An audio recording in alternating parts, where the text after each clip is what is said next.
But सबसे पहला important question ये है कि हमें इफेक्टिव कम्युनिकेशन क्यों चाहिए, why effective communication skill is important. So आपने कई बार देखा होगा आपके सराउंडिंग कि काफी नॉलेजेबल लोग होते हैं, बहुत सारी चीजें, बहुत सारी डेप्थ ऑफ इंफॉर्मेशन उनके पास होती है, बट उनका कम्युनिकेशन स्किल बहुत पुअर होता है। वो अपनी बात अच्छी तरह से रख नहीं पाते, सामने वाला समझ नहीं पाता है, and again that massive knowledge is just becoming a waste of talent. उसमें कोई प्रोडक्टिविटी या उसमें कोई आउटकम निकल के नहीं आता है, या उस पर्सन की ग्रोथ भी नहीं होती, एंड इसीलिए इफेक्टिव कम्युनिकेशन बहुत जरूरी है। सो इफेक्टिव कम्युनिकेशन क्या है, मतलब what it mean by effective communicator. So इसका बहुत स्ट्रेट फॉरवर्ड या सिंपल डेफिनेशन है।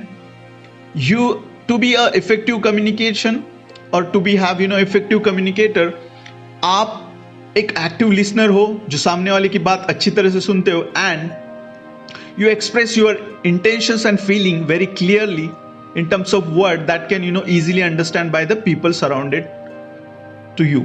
मतलब जो भी आपके इर्द गिर्द लोग हैं, आप जो भी बात करते हो वो उनको अच्छी तरह से समझ में आती है।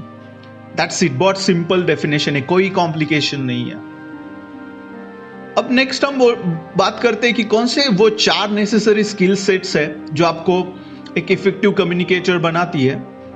तो उसमें सबसे इंपॉर्टेंट है कि प्रैक्टिस एक्टिव लिसनिंग। मतलब आप जब भी सुनते हो किसी को तो पहले उनको सुनो, बिकॉज अगर आप अपनी बात कहते रहोगे तो यू विल नेवर अंडरस्टैंड कि सामने वाला क्या बात कर रहा है, एंड वहां पे फिर आपका एक इफेक्टिव कम्युनिकेशंस का रूट या वो इंफॉर्मेशन ट्रांसफॉर्मेशन रैपो नहीं बिल्ड होता है। So be active listener, then focus on non verbal communication. So आपकी जो बॉडी लैंग्वेज है उसके ऊपर भी फोकस करो। आपकी आई कॉन्टेक्ट कितनी देर है, आपके हैंड पोस्चर्स कैसे है, जेस्चर्स कैसे है, आपका स्टैंडिंग पोस्चर कैसा है, आपका सिटिंग स्टेप पोस्चर कैसे है, आपके फेशियल एक्सप्रेशंस कैसी है।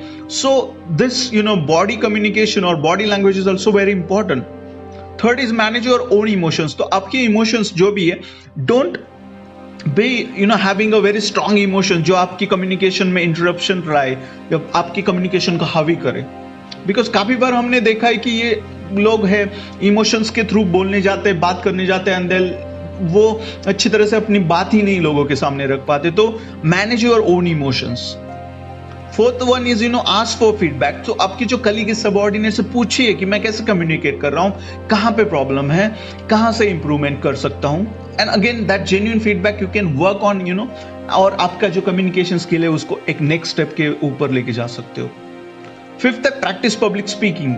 पब्लिक स्पीकिंग से क्या होगा, तो पब्लिक स्पीकिंग से ये होगा कि आपकी नर्वसनेस निकल जाएगी, आपका फियर निकल जाएगा, आपको ये भी पता चलेगा कि आप कितने अच्छी तरह से बात कर पाते हो लोगों के पास, आपके पास क्या प्लस माइनस है इन टर्म्स ऑफ इफेक्टिव कम्युनिकेशंस, क्या ऐसी चीजें आप वो नहीं जानते हो, बट आप जब पब्लिक के सामने if you try to speak तो आपके लूप होल्स आपको पता चलेगी, स्ट्रेंथ आपको पता चलेगी, and then you can communicate और then you can work on those. So practice public speaking, and ये जरूरी नहीं है कि 10 लाख 10,000 या 1,000 लोगों की जरूरत है। जस्ट सिंपल 5 लोगों का भी ग्रुप हो तो that could be a kind of narrow public speaking, जहां पे आप बात कर सकते हो, जहां पे आपका कॉन्फिडेंस और आपकी इफेक्टिव कम्युनिकेशन स्किल्स और भी बढ़ सकते हैं। Next is develop a filter. Develop a filter मतलब जब भी आप बात कर रहे हो, अंडरस्टैंड द एनवायरमेंट, आपके इमोशंस हो, वो वर्बल कम्युनिकेशन हो, नॉन वर्बल कम्युनिकेशन हो, बॉडी लैंग्वेज हो, उसको मॉड्यूलेट करना सीखो, उस तरह से एक्सप्रेस करना सीखो जिस तरह का एनवायरमेंट है टू कम्युनिकेट इफेक्टिवली, राइट। आप ऐसे जाके कुछ भी नहीं बोल सकते हो, तो वो डेकोरम मेंटेन करो, avoid the conflicts, right. So develop a filter kind of in your communication. So these are the 6 ways by which you can have very great effective communication, and again it's a part of each day working, each day observing yourself, each day mapping at effective communication level.